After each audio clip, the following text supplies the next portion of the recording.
மாட்டியா? ஐயோ ஐயோ, ஒரு காசா ரெண்டு காசா, 1000 பொண்ணாச்சு, 1000 பொண்ணாச்சு. இந்த நேரம் மாத்திரம் நமக்கு பாட்டு எழுத வரல. ஆமா, என் சந்தேகத்தையே சீக்கிரத்துக்கு வழியை காணும். நான் எப்படி அரசு சந்தேகத்தை தீர்த்து வைப்பேன்? எனக்கு இல்ல. வேற எவ்வளோ வச்சுட்டு போயிட போறோம். புலவரை யார் யாரு அழைத்தது நான் தான். ஏன் அழைச்சீங்க? யாருங்க நீங்க? சொற்சுவை பொருட்சுவை அனைத்தும் கூட்டி சுந்தர தமிழினிலே பாட்டு செய்து செந்தமிழ் கவிபாடும் புலவன். அம்மா ஜாதியா, தண்டோரா போட்டது நீங்களும் கேட்டாச்சா?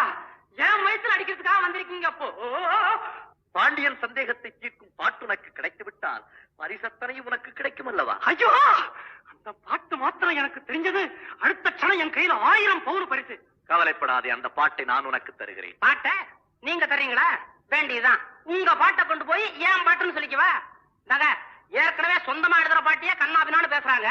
கொஞ்சம் வசன நடையா எழுதுற, இருந்தாலும் புலவன்னு ஒத்துக்கிட்டு இருக்காங்க.